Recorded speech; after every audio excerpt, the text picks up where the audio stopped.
Bahujan Samaj party को इतनी बड़ी संख्या में आपने ज्वाइन किया है, सदस्यता ली है, इसके लिए आपका बहुजन समाज पार्टी में हम आपका स्वागत करते हैं और आपको ज्वाइन करने के लिए धन्यवाद भी देते हैं। आज जब हम लोग आपके बीच में हैं तो इस समय से और चुनाव के बीच में 1 महीने का फर्क है। पिछली बार 3 जनवरी को 2017 को चुनाव की घोषणा हो गई थी। अगर आज देखें तो दिसंबर का महीना बीच में रहता है, आखिरी हफ्ते में भी हो सकता है और पहले हफ्ते जनवरी में भी घोषणा हो सकती है। लखनऊ का नंबर पिछली बार तीसरे चौथे हफ्ते में आया था, हो सकता है अब की पहले हफ्ते में आ जाए, दूसरे में आ जाए। ये तो जब इलेक्शन कमीशन घोषणा करेगा तब पता लगेगा कि कौन सा चक्र में कौन सा जिला, कौन से जिले वो पहली बार में ले रहे हैं। और अगर हम मान के चलें कि लखनऊ में चुनाव कब होगा तो 2 महीने से ज्यादा समय तो है ही नहीं जब वोट पड़ेगा, और 1 महीने के बाद चुनाव की प्रक्रिया शुरू हो जाएगी। तो बहुत कम समय है हमारे पास, और इस कम समय में हमको बहुत ज्यादा लोगों के बीच में जाना है, उनको जोड़ना है, उनको पार्टी के बारे में बताना है। आज आप लोग हमारे बीच में जुड़े हैं तो आप बहुजन समाज पार्टी के एक सदस्य हो गए हैं, और अब आपकी भी उतनी ही जिम्मेदारी हो जाती है जितनी कि हमारी जिम्मेदारी है कि आप भी पार्टी को मजबूती प्रदान करने के लिए जितनी भी आपके अंदर क्षमता है, ताकत है, हर व्यक्ति के अंदर, उसको अपनी अपनी क्षमता और ताकत के हिसाब से अपनी मेहनत करनी पड़ेगी और उस क्षमता का उपयोग करना पड़ेगा। और एक दिन भी घर में बैठने का अब समय हमारे पास नहीं बचा है। अगर हम 24 घंटे देंगे तभी शायद अगले 1 महीने में हम हर व्यक्ति तक पहुंच पाएंगे जिनको हम पहुंचना चाहते हैं, कि जिससे कि हम उनको अपनी बहुजन समाज पार्टी की नीति और रणनीति के बारे में बता सकें। हमारी पार्टी सर्वजन हिताय सर्वजन सुखाय के बारे में बात करती है। हमारा नारा ही सर्वजन हिताय सर्वजन सुखाय है, और नारा ही सिर्फ नहीं है। बहुजन समाज पार्टी की मुखिया बहन मायावती जी ने अगर ये नारा दिया सर्वजन हिताय सर्वजन सुखाय का, तो उन्होंने उस नारे को अमली जामा भी पहनाने का काम किया। जब 2007 में पूर्ण बहुमत की सरकार उत्तर प्रदेश की बनी, तो आप देख लीजिए, उठा करके पन्नों को पलट करके इतिहास को वापस ले जा करके, ये 10 वर्ष और वो 5 वर्ष, उन 5 वर्षों में सबकी सरकार थी। खास तौर से जो लोग गरीब, जिनके पास नहीं था कुछ, वो लोग, और जो मजबूर थे, जो मजबूत नहीं थे, ऐसे लोगों को, किसी भी धर्म के हों, किसी भी जात के हों, उनको बढ़ाने का काम बहन मायावती जी ने उस सरकार में किया। दिन रात उन्होंने अपनी पूरी मेहनत इसी में लगाई 5 साल तक कि कैसे हम इनका भी उचित स्थान दें, जिससे कि ये जो इनके मजबूत साथी हैं, जो ऊपर बैठे हुए हैं या जो सक्षम हैं, तो इन जो सक्षम नहीं है हमारे साथी, इनको हम मजबूती दे करके और उनके बराबर में खड़ा कर सकें, जिससे कि ये सम्मान पूर्वक कह सकें कि हम भी आज आपके कंधे से कंधा मिला करके और एक साथ खड़े हैं। हम लोग कहीं दबे कुचले नहीं है, हमारी भी ताकत बहन मायावती जी ने इतनी बढ़ा दी है कि आज हम भी अपने मान सम्मान और स्वाभिमान के साथ में सर उठा करके खड़े हुए हैं। तो ऐसी ताकत देने का काम अगर किसी ने किया है तो वो सिर्फ और सिर्फ बहन मायावती जी थी, क्योंकि वो इन्हीं के बारे में हमेशा सोचती थी। उन्होंने इन सरकारों की तरह नहीं, समाजवादी पार्टी की सरकार जब आई तो क्या हुआ, पूरे प्रदेश में दंगे फसाद, कौन नहीं जानता मुजफ्फरनगर में क्या हुआ, कौन नहीं जानता पूरे प्रदेश में कितने दंगे हुए। और दंगे होते नहीं हैं, दंगे कराए जाते हैं। अगर दंगे अपने आप होते तो फिर 5 साल क्यों नहीं हुए?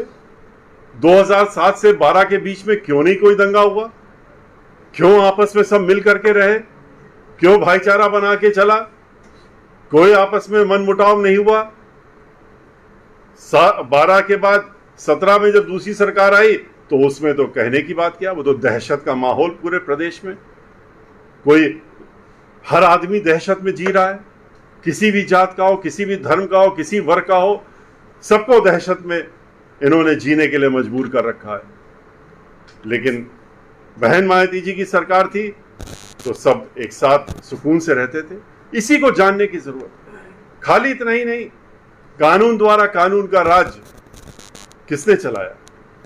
हमारे दुश्मन भी, हमारी जो पार्टियां, हमारी विरोधी पार्टियां हैं, वो भी बैठती हैं तो यही कहती हैं कि कानून का राज चलाना सिर्फ बहन मायावती जी को आता है और किसी को नहीं आता। सरकार में बैठे हुए लोग भी कौन सी फाइलें उठाते हैं जब कानून की बात करनी होती, जो बहन मायावती जी की सरकार के द्वारा दौरान में हुई थी, उसमें ढूंढते हैं, पन्ने खंगालते हैं कि कैसे चलाया, कैसे संभाला। लेकिन इसके लिए क्षमता चाहिए, इसके लिए संकल्प भी चाहिए और दृढ़ संकल्प चाहिए। ये लोग तो खाली ये देखते हैं ये हमारा अपना है, ये इस जात का है, ये इस धर्म का है, ये हमारा व्यक्ति है, इसको इस तरह से करना है।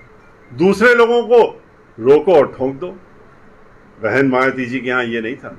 अगर बहुजन समाज पार्टी का भी कोई व्यक्ति हो और यहां तक कि मेंबर ऑफ पार्लियामेंट, अगर उसने कानून को अपने हाथ में लेने की कोशिश की तो उन्होंने भी इतिहास रचने का काम किया कि अपने बंगले में 15 दिन पुरानी सरकार थी 2007 में, अपने बंगले में बुला करके और अपने ही सांसद को वहीं पर हथकड़ी लगवा करके जेल में भिजवाने का काम किया था। और क्यों? क्योंकि उसने गरीबों की झोपड़ियों पर अपना बुलडोजर चला के और कब्जा करने का काम किया था। यह सोचा था कि अब तो हमारी सरकार, अब क्या, जैसे कि अब होता है।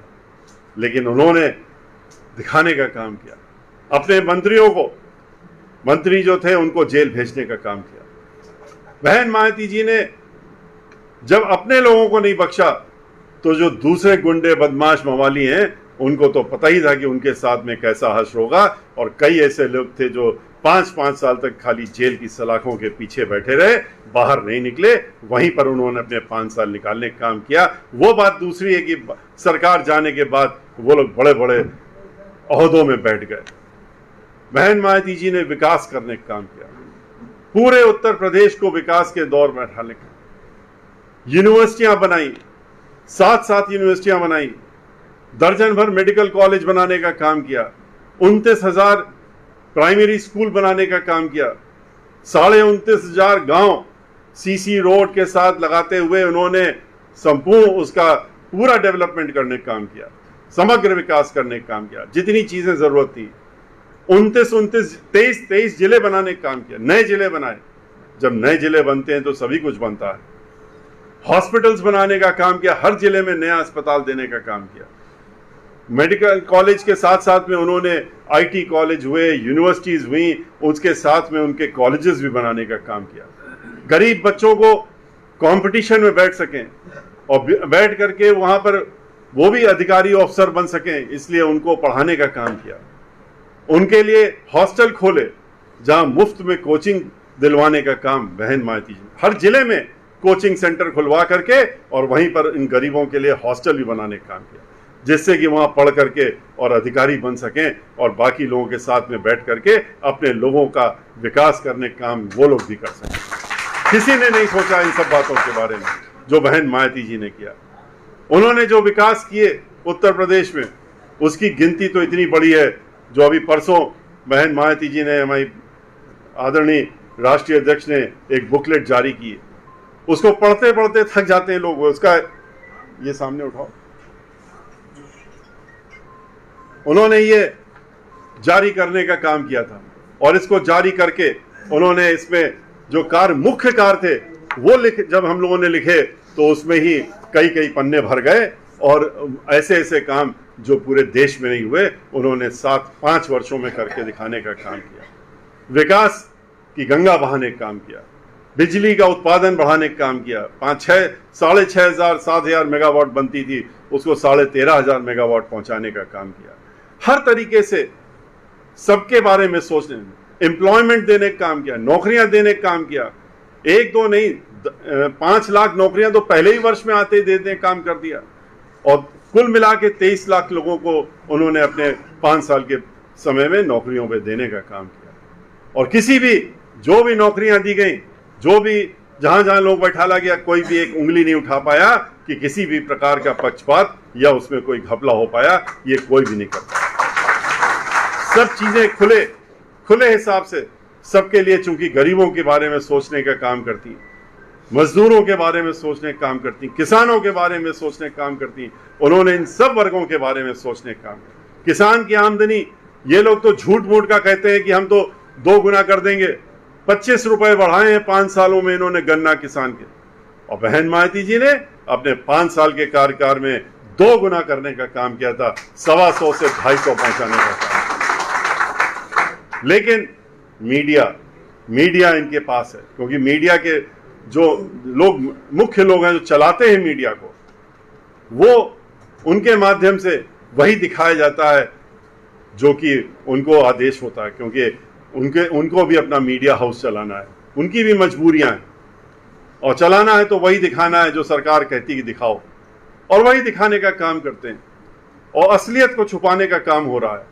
लेकिन हम लोगों की जिम्मेदारी बनती है, आपकी जिम्मेदारी बनती है, हम सबकी जिम्मेदारी बनती है, जिसको हम लोग करने का काम कर रहे हैं, पूरे उत्तर प्रदेश में हर जिले जिले जाके कर रहे हैं हम लोग, कि इनका असली चेहरा दिखाने का काम कर रहे हैं, इनका मुखौटा हटा करके और इनका असली चेहरा लोगों के सामने लाने का काम करने की जिम्मेदारी हमारे साथ साथ में आप सब लोगों की भी है, जिसको आपको निभाने का काम करना है। इसलिए आज आप लोग पार्टी के एक वफादार सिपाही बन गए हैं, तो अपने को पार्टी का एक भागीदार मानिए। ये पार्टी अब आज से आपकी अपनी पार्टी है। अपनी पार्टी को सत्ता में लाना है अगर, तो आपको इकट्ठा होकर के अपनी पूरी ताकत झोंकनी पड़ेगी। श्री कायम रजा जी को मानी बहन जी ने अपना आशीर्वाद दिया है, तो ये जिम्मेदारी आप लोगों की बनती है कि घर घर जा करके और इनको जिताने की तैयारी करने का काम करें। और इसके साथ साथ में ये बातें भी सबको बताइए, फर्क बताइए जो अभी की सरकार है और पिछली सरकार और जो हम लोगों की सरकार थी, और बताने का काम करिए कि कैसे समाजवादी पार्टी की सरकार आती है तो खाली गुंडागर्दी, माफियागर्दी, लूटपाट और फिरौती, डकैती, बलात्कार ये होता है। और यही सब इस सरकार में भी हो रहा है। जो कहते थे कि हम महिलाओं की सुरक्षा करेंगे, कौन सी सुरक्षा कर रहे हैं महिलाओं की? हर 2 घंटे में तो आज तो रिपोर्ट है, जो सरकारी रिपोर्ट है उसके हिसाब से, नेशनल क्राइम ब्यूरो की जो रिपोर्ट है उसके हिसाब से हर 2 घंटे में एक महिला का रेप हो रहा है उत्तर प्रदेश में। क्या यही महिला सुरक्षा हम लोगों ने मांगी थी और इसी की उम्मीद की थी इनसे? बहन मायावती जी का समय याद करिए, जब महिलाएं अगर रात में 12 बजे भी किसी को जरूरत पड़ती थी घर से बाहर निकलने की, तो वो हिचकिचाती नहीं थी, अपने काम से निकल जाती थी, क्योंकि उसको मालूम था कि उसकी तरफ कोई गलत आंख उठा के नहीं देख सकती। क्यों? क्योंकि उसको ये भी मालूम था कि उत्तर प्रदेश की मुखिया बहन मायावती जी।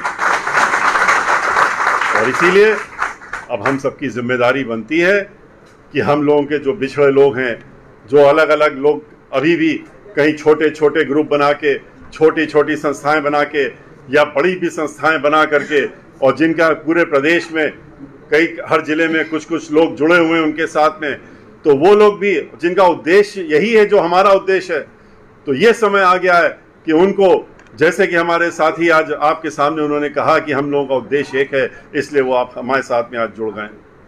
और इस तरह से और लोग भी जो हैं उनको भी ये देखना पड़ेगा कि हम बट नहीं सकते इस समय। अगर बटेंगे तो फिर से फायदा इन्हीं लोगों को होगा जो बांटने का काम करते हैं, जैसे अंग्रेजों ने किया था। हम लोगों को इस समय इकट्ठा होने की जरूरत है, एकजुट होने की जरूरत है, एक अमृत छाते के अंदर नीचे आने की जरूरत है। और वो तभी हो सकता है जब आप नीले झंडे के नीचे, नीले आसमान के नीचे नीला झंडा लेकर के और बहन मायावती जी के साथ में खड़े होकर के और बहुजन समाज पार्टी के एक जांबाज सिपाही बन करके, और उसके बाद अपनी पूरी ताकत झोंकते हुए अब की बार 5वीं बार उत्तर प्रदेश की मुखिया के रूप में बहन मायावती जी को उत्तर प्रदेश का 5वीं बार मुख्यमंत्री बनाने का संकल्प लें। और इसके साथ ये भी तय करें कि अब की बार हम उत्तर प्रदेश में कानून द्वारा कानून का राज स्थापित करके ही रहेंगे। और वो तो तभी हो सकता है जब बहन मायावती जी इस प्रदेश की मुखिया होंगी, तभी इस सपने को हम साकार कर सकते हैं। इसी के साथ मैं अपनी बात समाप्त करता हूं और आपको पुनः धन्यवाद देते हुए अपनी बात को यहीं खत्म करता हूं। जय भीम, जय भारत।